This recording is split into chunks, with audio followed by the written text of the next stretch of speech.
Cincinnati Museum Center is partnering with the Taft Museum of Art to show nearly 50 artworks during Taft's restoration project going on right now. And we, the public, get to see some of these items at a special exhibit, Borrowed Gems from the Taft Museum of Art.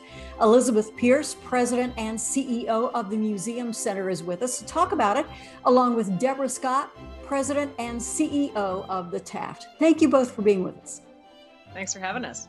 Thank you very much. So let us start, as they say, at the beginning. How did this all come about, this a partnership that you two have put together? Deborah, why don't you talk about the Taft side of it, since the Taft Museum is now doing some restoration? Mm-hmm. Well, this was a project long in the ideation phase, you might say. For several years, we were looking at making sure that the Taft Historical House was in top condition for its 200th anniversary, which was in approximately 2020. So, and I say approximately because we believe the house was built circa 1820. Mm-hmm. So it could have been 1819, it could have been 1823. So we have a little leeway, and COVID didn't interfere too much. So here we are in 2021, beginning the project. Well, in order to begin the project, we knew we had to empty the house of all of the art. Well, where's it going to go? And not only where is it going to go, but why hide it away when it would be wonderful to share it with the people of Cincinnati? I sort of asked my colleagues around town, and Elizabeth said, we're in. We have space. We would love to partner with you. And I have to say, and I told my board yesterday, it's just been a marriage made in heaven. My staff has loved Elizabeth's staff, and we had fun planning it. Elizabeth has been a great partner. The space is terrific. And I mean, where on the planet do you have an organization, two organizations where, I mean, we're an art museum and we're very precious, 72 degrees, plus or minus 2 degrees, 50% humidity, plus or minus 5%. Well, the museum center doesn't necessarily hold to those art museum standards. So we have to bring in our dehumidifiers. Well, who's going to empty those dehumidifiers? Well, Elizabeth has engineers that work 24/7. They're helping us out at night. We need security. We have our security officers there working in partnership with the museum center security officers. Our learning and engagement team is working in partnership with the museum center's learning and engagement team. And I just have to say this before we go any further. I got the report back from our security people who were there over the weekend. I said, okay, people are coming to see Borrowed Gems, but give me some color. What does that mean? He said, couples, just adults, are spending on average 45 minutes in the show. Mm. Right? Elizabeth, is that amazing? That's spectacular. And when they have children with them, less time, the adults are trying to see the exhibit and the children are wiggling, So and we understand that.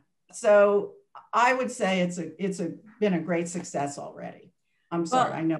Elizabeth, you've got quite the fan club over there. I mean, yeah. How exciting is that to hear, though, that it's working out so well for both of you? And the museum center, of course, reopening, rolling out the red carpet again to bring people in.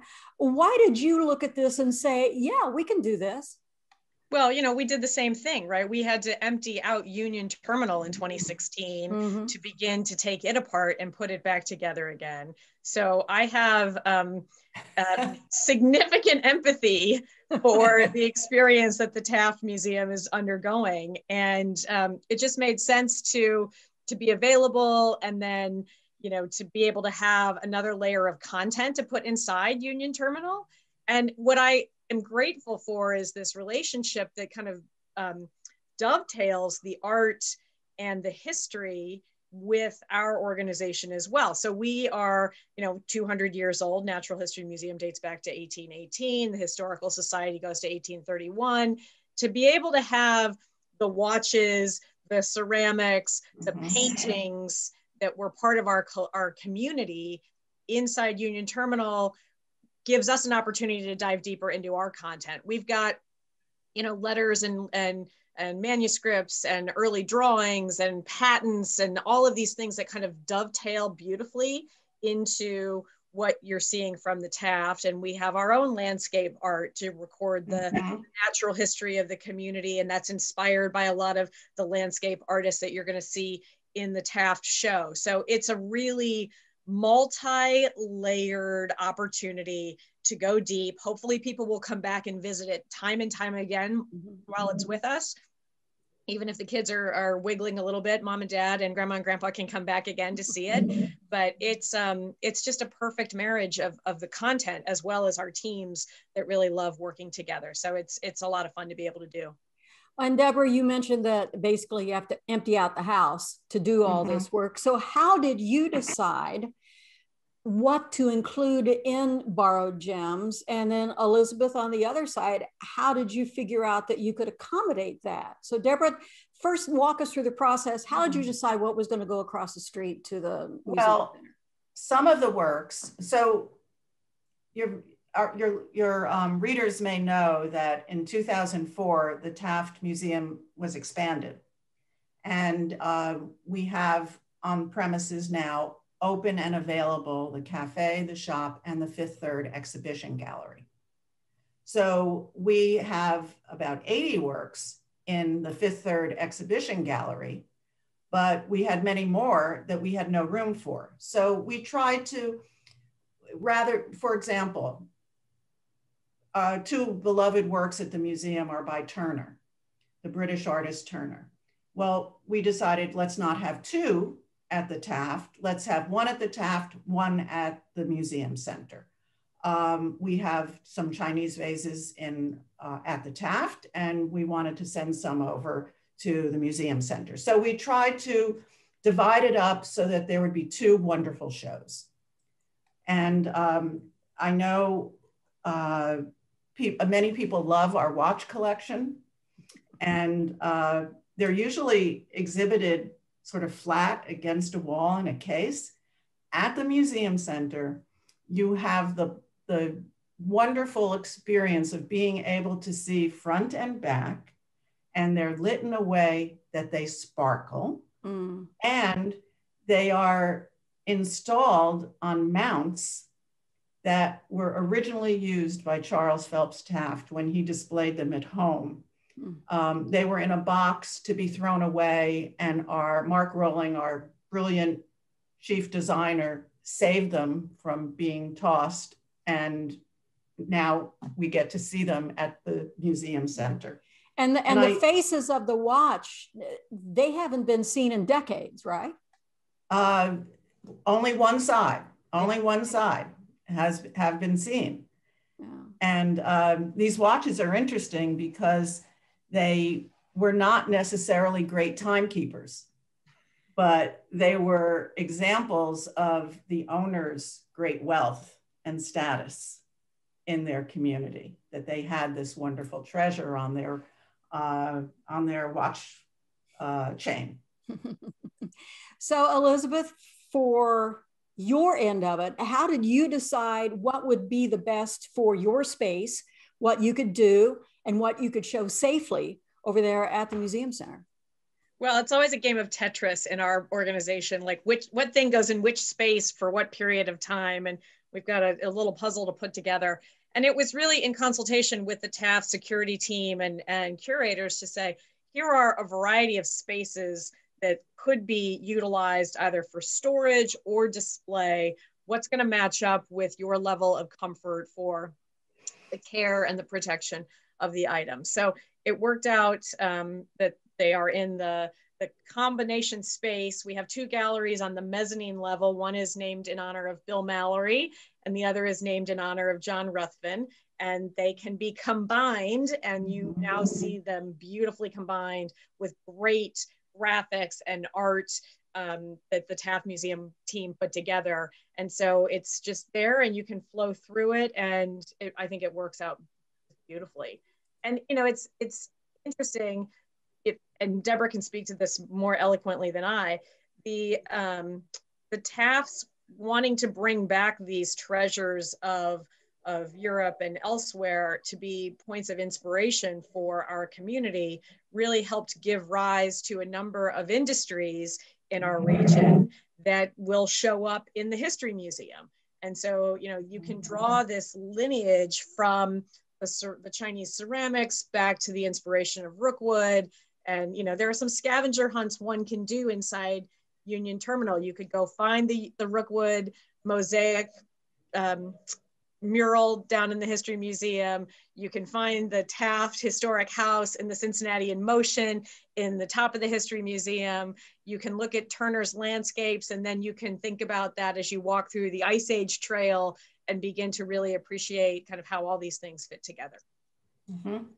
And really what it all represents to the history of Cincinnati, and we can see it right there. Deborah gave you this glowing introduction, Elizabeth, about your I'm going to take her with me everywhere I go, Betsy. Yeah, really. So how did this partnership come together, and is it unusual for two museums like this to partner so closely? And it has to be fairly rare that two organizations like this, and let's face it, you're vying for almost the same audience, but this seems to work so well for both of you. Elizabeth, how unusual is it for this kind of a partnership between you and Deborah to make sure that we, the public, really get the benefit of seeing these articles? I'm glad to say that I think it's less and less rare all the time for museums that have different disciplines to be collaborating together. But I do love that we are able to take a art museum audience, a very traditional kind of approach, and then mix it together with the Children's Museum audience and the Science Museum audience. And really, we do get to kind of build on all of that. I think more and more consumers and museum visitors want to understand context, and we want to give them numerous points of accessibility into a story. And I think, you know, Deborah can speak to this. They've done a phenomenal job with specific labels and story threads that they're pulling out that are going to help different audiences appreciate the objects for different reasons. Yeah, we have a challenge that we've embraced and are making very good progress on, and it is how do you make a collection built in the early 20th century relevant for a 21st century audience. So we're not the same as the people who were looking at it when Anna and Charles had it in their home. And they would open their house on Sunday afternoons for artists very often. And as Elizabeth alluded to, they were buying works of art in the hope that those works of art would inspire the creative population of Cincinnati become better at what they do. There was a growing watchmaking community in Cincinnati. They bought 94 watches, lock, stock, and barrel from a collector. How do you make a living as an artist? Paint portraits. Everyone always wants a portrait. Paint landscapes. Everyone likes a landscape over their sofa. That's primarily what they bought. And the ceramics, as Elizabeth said, definitely inspired the Rookwood pottery artists. So we realize we're not the same. In fact, we're not the same people as we were in 2019, before COVID. We're looking at things differently. We're not the same as before Memorial Day 2020, when George Floyd was murdered. We want to look at the works of art and find out the story behind them, the stories that often don't get told. And this is what Elizabeth was alluding to. Sometimes it's just interesting information, like this is the only work of art in the museum's collection made by a woman. And then we go on to talk about how rare that is. Or the portrait by the artist Rayburn of a young gentleman. Well, you had to be very, very wealthy in early 19th century to sit and have the best artist in town in London paint your portrait. Where did he get his money? Well, he was in charge of sugar plantations in Guyana. And who was working on those plantations? Under what conditions? So we call this, we have the label that talks about the art, that brings your eye back to the work of art as you're reading it. And then we have a label, more to the story. Oh. And that's where you learn the things that Elizabeth was saying that help people access this work of art in different ways. I always think people come to museums to look, art museums, to look, not to read. But that I'm changing my mind on that now. I am. I want to know more. I want to know what the painting itself can't tell me. I think that we're all kind of searching for more information, especially when it comes to our history, not just the history of Cincinnati, but the history of us. Yeah. You know. Yeah, and because we knew that there would be children, more children than generally come to the Taft, we have what we call closer look labels, where, for an example, on a Daubigny painting where, traditionally an artist would be on the bank of the river and painting what she saw beyond. And in the case of the Daubigny, you're getting the view from the river. And the question for the adult and child is, where would you be standing if you painted this painting? And then it goes on to say that this artist had a studio boat. So just a little factoid like that, that a parent and a child could say, oh my goodness, think about that. That's fascinating. And I've learned something. I did not know there was such a thing as a studio boat. And so now we know. It is going to be just such a treat for anyone to come visit the exhibit, Borrowed Gems from the Taft Museum of Art. And I am so proud of the both of you putting this together. And as I said, we are the beneficiaries and we get to see some of these items that have not been seen in quite some time. Turner, Gainsborough, the Chinese ceramics, and so much more. It is so exciting. Elizabeth Pierce, President and CEO of the Museum Center, and Deborah Scott, President and CEO of the Taft Museum of Art. What a great collaboration. Thank you both for being with us. Thank you for having us.